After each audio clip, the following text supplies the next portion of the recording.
Pasteur John MacArthur, ma question pour vous est comment puis-je avoir l'assurance de mon salut? Je pense que c'est si important parce qu'une grande partie de notre croissance en Christ est enracinée bibliquement dans la confiance que nous avons été sauvés. Et pour beaucoup de gens, ils ne savent pas s'ils ont réellement été sauvés. Ils pensent l'avoir été, mais ils ne se souviennent plus d'une date précise ou alors il y a une saison de péché et il leur est donc difficile d'avancer avec la confiance qu'ils ont été sauvés. Alors aidez-nous. Comment pouvons-nous avoir l'assurance que nous sommes sauvés? Bien, vous pouvez éliminer une chose à coup sûr et qui peut prendre votre assurance. C'est l'idée que vous pourriez perdre votre salut. C'est un mensonge. Le salut est pour toujours. Le salut est éternel. Il n'y a rien qui puisse vous séparer de l'amour de Christ. Jésus dit dans Jean 6, « Tous ceux que le Père me donne viendront à moi, et je ne perdrai aucun d'entre eux. » Le salut est pour toujours. Donc, si vous êtes sauvé, c'est pour toujours. La foi ne peut pas échouer parce que cette foi n'est pas votre foi. C'est un don de Dieu. C'est lui qui vous l'a donné, selon Éphésiens 2. Donc, vous éliminez cela. Si votre théologie est juste, le salut est pour toujours. Donc, tout ce que vous voulez savoir, c'est est-ce que mon salut est pour toujours? Je pense qu'il y a 3 tests et puis un 4e commentaire. Le test numéro 1, qu'est-ce que vous aimez? Qu'est-ce que vous aimez? Si un homme est en Christ, il est une nouvelle créature. Les choses anciennes sont passées, toutes choses sont devenues nouvelles. Quelles sont ces nouvelles choses? J'aime les considérer comme des nouvelles affections. Donc, la première marque d'un croyant n'est pas l'amour parfait, mais son amour évident. Qu'est-ce que vous aimez? Vous aimez le Seigneur, vous aimez sa parole. Vous savez, vous ne l'aimez pas comme vous le devriez. Votre amour a besoin d'augmenter. Vous n'aimez pas la parole comme vous le devriez, mais vous aimez ces choses. Vous aimez le peuple de Dieu. Vous voulez être avec son peuple, vous voulez être dans l'Église, vous voulez faire partie d'un groupe d'adoration. Donc l'amour est la première évidence d'un cœur transformé. Le 2e test, c'est l'humilité. Il y a un sens dans lequel vous êtes conscient de votre état de péché. Et vous ne surmontez jamais vraiment cette incroyable grâce qui vous a été donnée pour vous sauver.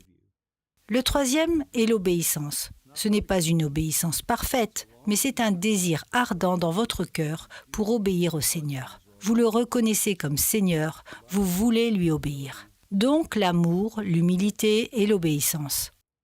Et puis la 4e chose est ceci. La réalité la plus valide dans la vie pour votre foi n'est pas une idée dans votre tête, ce sont des preuves. C'est « est-ce que ta foi peut survivre ?» Vous connaissez des gens qui disent « je crois au Seigneur », puis quelque chose ne va pas dans leur vie et ils s'en vont. Donc ce n'est pas une foi salvatrice, ce n'est pas une foi. C'est un don de Dieu parce que ça dure. Donc vous prenez ce travail comme une illustration, une dévastation. Je veux juste dire dévastation. De toute manière, on pourrait vous couper et vous diriez qu'il me tue. Oui, parce que je lui fais confiance. Alors, quand vous passez par une épreuve, peut-être votre mère a un cancer, ou peut-être votre père est mort, ou peut-être qu'une chose horrible se produit, ou peut-être que vous êtes investi dans une relation et que vous savez que la personne qui vous intéresse s'éloigne de vous. Ou quel que soit le problème, votre foi reste intacte.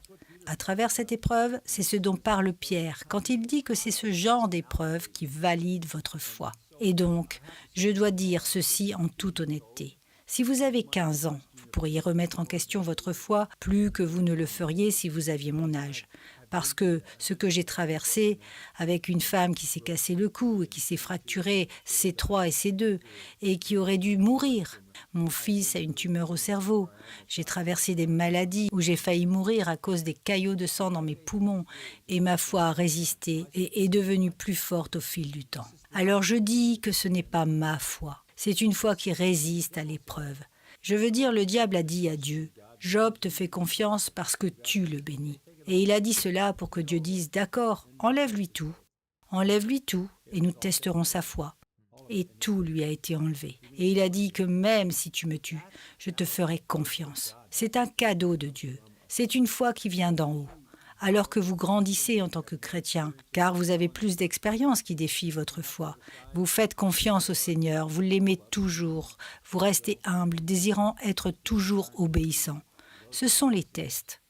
Vous avez dit un amour pour Jésus-Christ, ou qui aimez-vous ou qu'aimez-vous, parce que nous sommes de nouvelles créatures. L'humilité qui vient de ce que le Christ a fait pour nous dans l'Évangile. Et ensuite, vous avez mentionné l'obéissance et les épreuves. J'ai une dernière question pour vous concernant l'obéissance, parce que je pense que la pensée dans l'esprit de beaucoup de gens pourrait être bonne. Je veux obéir à Jésus-Christ, mais en regardant mon passé et en considérant l'année précédente, je vois tellement de désobéissance et je lutte contre le péché. Comment puis-je savoir si je suis obéissant? Que diriez-vous? Bien, vous n'essayez pas de gagner votre salut. Vous l'avez déjà. Donc ce n'est pas par votre obéissance que vous gagnez le salut. L'apôtre Paul dit « Ô misérable que je suis ». Il dit « Je fais ce que je ne veux pas faire et je ne fais pas ce que j'aimerais faire ». C'est un croyant mûr en Romains 7. Et il dit que je suis le plus grand des pécheurs. Donc vous ne serez jamais à un point où vous n'aurez pas de péché. Cela fait partie de ce qui vous humilie, d'accord? Cela fait partie de ce qui vous humilie.